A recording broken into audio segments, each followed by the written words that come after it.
স্বাভাবিক মানুষের শক্তির চেয়ে আপনাদের একটা স্ক্র্যাচে ভর করে রাজপথে নামা আর একজন হুইল চেয়ারে ভর করে রাজপথে নামাটা 1 লক্ষ শক্তিকে অতিক্রম করে এই নতুন স্বাধীন বাংলাদেশকে তৈরি করেছে। আপনাদের হুইল চেয়ারে একজন ব্যক্তিকে দেখে লক্ষ যুবক তরুণ মনে করেছে তাহলে আমি কি করব। আমি আপনাদের স্যালুট জানাই। হুইল চেয়ারে করে স্ক্র্যাচে ভর করে আপনারা এই পঙ্গু বাংলাদেশকে আর একটা নতুন সুন্দর বাংলাদেশ যেহেতু তৈরি করেছেন, এই সুন্দর বাংলাদেশ আপনাদের শারীরিক সক্ষমতার ঘাটতিকে অতিক্রম করে অবশ্যই এই নতুন বাংলাদেশেও আপনাদেরকে নতুন ভাবে সংযোজন করে গোটা পৃথিবীর মানচিত্রে বাংলাদেশকে আমরা তুলে ধরবো ইনশাআল্লাহ। আপনারা তো শুধুমাত্র শারীরিকভাবে কিছুটা অক্ষম, আর বিগত 17 বছর তো আমাদের পুরো বাংলাদেশের 18 কোটি মানুষকে পঙ্গু করে রাখা হয়েছে, অর্থনীতিকে পঙ্গু করা হয়েছে, স্বাধীনতাকে পঙ্গু করা হয়েছে। আমাদের মুখ ছিল, আমরা কথা বলতে পারিনি। আজকের এই খুবই ব্যতিক্রমধর্মী, ফ্যান্টাস্টিক, ক্রিয়েটিভ একটি প্রোগ্রাম, অদম্য মেধাবীদের সংবর্ধনা অনুষ্ঠানের প্রিয় সভাপতি, সম্মানিত অতিথিবৃন্দ, আজকের প্রোগ্রামের সবচেয়ে বড় আকর্ষণ ঢাকা বিশ্ববিদ্যালয়, জাহাঙ্গীরনগর বিশ্ববিদ্যালয়, জগন্নাথ বিশ্ববিদ্যালয়, যারা শারীরিকভাবে কিছুটা সক্ষমতার ঘাটতি থাকলেও মেধার দিক থেকে অদম্য বাসনে এগিয়ে গিয়েছেন, তাদের জন্য সংবর্ধনার সে সমস্ত প্রিয় ভাই এবং বোনেরা, সুধীমণ্ডলী, অভিভাবক, শিক্ষক শিক্ষিকা বৃন্দ, আসসালামু আলাইকুম রহমতুল্লাহি ওয়া বারাকাতুহু। বাংলাদেশ ইসলামী ছাত্র শিবির আপনাদেরকে আজকে সম্বর্ধিত করছে। এটি ছাত্র শিবিরের আলাদা কোনো কৃতিত্ব না, কারণ মানুষ হিসাবে, মুসলিম হিসাবে ইসলাম আমাদেরকে দায়িত্ব দিয়েছে। আপনারা এখানে এসেছেন, আপনাদেরকে আজকে ফুল দিয়ে বরণ করা হয়েছে, স্বাগত জানানো হয়েছে, আপনাদেরকে অভিনন্দন বার্তা জানানো হয়েছে।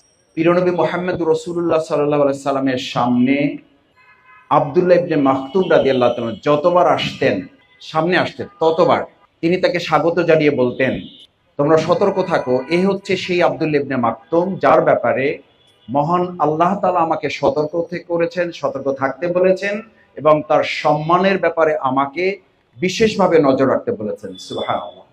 শুধু এখানেই শেষ? আপনাদেরকে এই সংবর্ধনা দেওয়া কি শেষ? আপনাদের জন্য প্রিয়নবী মুহাম্মদ রাসূলুল্লাহ সাল্লাল্লাহু আলাইহি সাল্লাম কত সুন্দর বার্তা দিয়েছেন, কত আনন্দের বার্তা দিয়েছেন। যারা দুনিয়ায় আল্লাহর নিয়ামতের কিছুটা ঘাটতির মধ্যে পড়েছেন, আল্লাহ রাসূল সাল্লাল্লাহু আলাইহি সাল্লাম বলেন, আমার দায়িত্ব হচ্ছে, আল্লাহ তাআলা আমাকে দায়িত্ব দিয়েছেন কাল কিয়ামতে তাদের এই শূন্যতা, ঘাটতি পূরণ করা একমাত্র জান্নাতের মাধ্যমে সম্ভব এবং তাদেরকে জান্নাতে দেওয়া হবে। আমার সম্মানিত ভাই এবং বোনেরা, দ্বিতীয় কথা হচ্ছে, আপনাদের এই মর্যাদা ইসলাম যেভাবে দিয়েছে, একইভাবে আমাদের এই সুন্দর বাংলাদেশ আমরা যদি আপনাদেরকে দিতে পারতাম, পারলাম না কেন?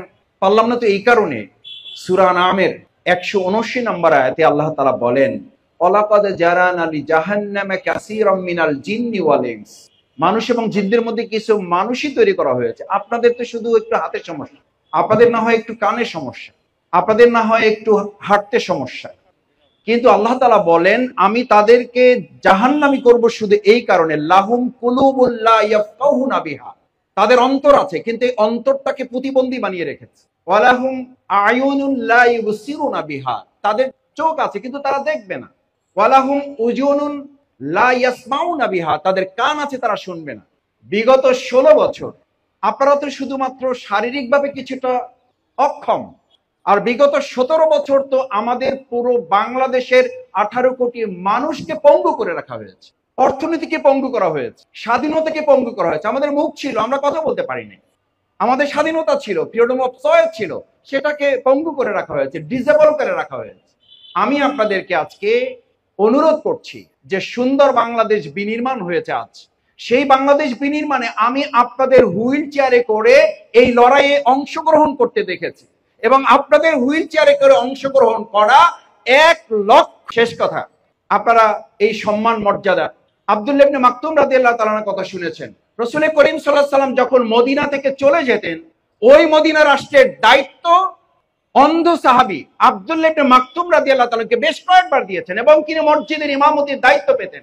যে ইসলাম অন্ধ সাহাবী আব্দুল্লাহ ইবনে মাকতুম রাদিয়াল্লাহু তাআলাকে গভর্নর নিযুক্ত করেছেন, মদিনার মসজিদের নববীর ইমামের দায়িত্ব দিয়েছেন, আমরা ইসলামী ছাত্র শিবির কথা দিচ্ছি আপনাদেরকে শুধু সংবর্ধিত ফুল দেওয়া, বক্তব্য দেওয়া, শুধু কথা শোনা নয়, আপনাদের বঙ্গভবন, সংসদ ভবন এবং আমাদের বাংলাদেশের প্রত্যেকটি গুরুত্বপূর্ণ জায়গায় আপনাদেরকে নেতৃত্ব দেওয়ার কাতারে সামিল করা হবে। কারণ এটা ছাত্র শিবিরের বক্তব্য নয়, এটা ইসলাম কর্তৃক অর্পিত দায়িত্ব জাতির প্রতি। এই দায়িত্বকে পালন না করলে শুধু দুনিয়ায় জবাবদিহি করতে হবে না, আল্লাহর কাছেও আমাদেরকে জবাবদিহি করতে হবে। আমি আপনাদের কাছে অনুরোধ করতে চাই, সম্মানিত এবং আমার প্রাণপ্রিয় ভাই এবং বোনেরা, আজকে এই সুন্দর বাংলাদেশ বিনির্মাণে আসুন। বাংলাদেশ ইসলামী ছাত্র শিবির আজ আপনাদের নিয়ে আয়োজন করছে। আমাদের আয়োজনের মূল লক্ষ্যই হচ্ছে আমরা যেন একটা সুন্দর বাংলাদেশ বিনির্মাণে আপনাদের কেউ বৈষম্যের কাতারে কেউ ফেলতে না পারে। আমরা তো একটা বৈষম্য মুক্ত বাংলাদেশ তৈরি করতে চেয়েছি, সেটার জন্য সবাই মিলে তো আমরা লড়াই করেছি। সুতরাং সেই বৈষম্য মুক্ত বাংলাদেশে আমার এক বোনকে একটা ওয়াশরুমের জন্য কথা বলতে হবে, এর চেয়ে জাতির আর লজ্জার কিছু থাকতে পারে না। এই লজ্জা থেকে আমরা বাংলাদেশকে মুক্ত করব। সুতরাং সেই বৈষম্য মুক্ত বাংলাদেশে আমাদের এই কলিজার টুকরা ভাই, সন্তান তুল্য যারা এখানে এসেছেন, আমার বোনেরা যারা এসেছেন, আমি ইসলামী ছাত্র শিবিরের একজন সাবেক কর্মী হিসাবে কথা দিচ্ছি, বাংলাদেশের এই নতুন স্বাধীন, দ্বিতীয় স্বাধীন বাংলাদেশে আপনারা একজন স্বাভাবিক মানুষ হিসাবে সে যা যা অধিকার ভোগ করে, আপনারা এখানে যারা এসেছেন আপনাদের জায়গা থেকে আল্লাহ সুবহানাহু তাআলা আপনাদেরকে যেমন অতিরিক্ত সম্মান মর্যাদা দিয়েছেন, লিকাইলা তাসাউ আলা মা ফাতাকুম ওয়ালা তাফরাহু বিমা আতাকুম, যেন আপনাকে যা হারিয়ে দেওয়া হয়েছে এটাতে আপনার যেন কোনো আফসোস না আসে, এটা আল্লাহর নির্দেশ। আমি শুধু এই অনুরোধ করে কথা শেষ করতে চাই, আমাদের মধ্যে যেন আফসোস কাজ না করে। আবার আমি এখানে সব কিছু আমার আছে, আমার মধ্যে যেন অহংকার কাজ না করে, কারণ এটা আল্লাহ সুবহানাহু তাআলার নির্দেশ, এটা আল্লাহ তাআলার একটা ব্যতিক্রমী ফয়সালা। সুতরাং সেটার উপরে যদি আপনি ধৈর্য ধারণ করতে পারেন এবং দেশ এবং রাষ্ট্রের এই দায়িত্ব পালনে আমরা আমাদেরকে যদি প্রস্তুত করতে পারি, আপনি যতখানি আপনাকে প্রস্তুত করে এই অদম্য মেধাবীর জায়গায় নিয়ে এসেছেন, আমরা তার চেয়ে কয়েক গুণ সম্মান এবং মর্যাদার জায়গায় আপনাকে পৌঁছানো হবে। আজকের 48তম প্রতিষ্ঠা বার্ষিকীর সবচেয়ে বড় অঙ্গীকার, সেই অঙ্গীকারে আপনাদের সবাইকে সাদর আমন্ত্রণ, অভিনন্দন, স্বাগত জানিয়ে আমার কথা শেষ করছি। আল্লাহ হাফেজ। বাংলাদেশ জিন্দাবাদ, বাংলাদেশ ইসলামী ছাত্র শিবির জিন্দাবাদ, অদম্য মেধায় যারা এগিয়ে এসেছেন তাদের জিন্দাবাদ। আসসালামু আলাইকুম ওয়া রাহমাতুল্লাহি ওয়া বারাকাতুহু।